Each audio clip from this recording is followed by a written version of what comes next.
Hey everyone, this is a little help that I found for taking off this tire off the rim so you can take the tube out. So what happened is that this specific type of rim, I don't know why, it's extremely difficult to take off the tire off and basically remove the tube. So I'm just gonna share, even for myself, for the next year. So the thing that I found that was extremely helpful is you want to take as much air as possible out of the tube before taking it out.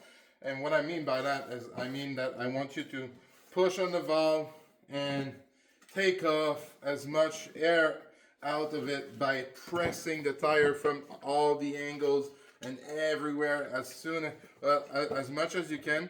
And when you have the tire extremely flat like this, then you know that you're kind of good to go. Okay, so that's the first step.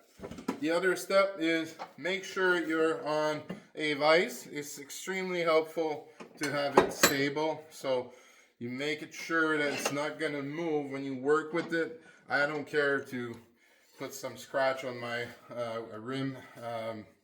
What's important is that it doesn't move at all. So another thing I found out is when the tire is that way, you're gonna have a lot of problems to take off the tire. So what you want to do is to have a uniform round shape out of the rim like that. So when it's free and it's loose, just like that, this is where you want to go. Okay, so the last thing is to make sure the lube all around. Just make sure that you lube the inside of the tire right here and also on the rim itself.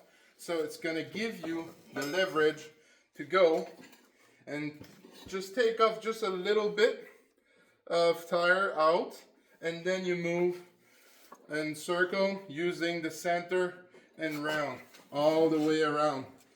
For that way it's taking off quite easy. So now you have some room over there to put your tube in easily.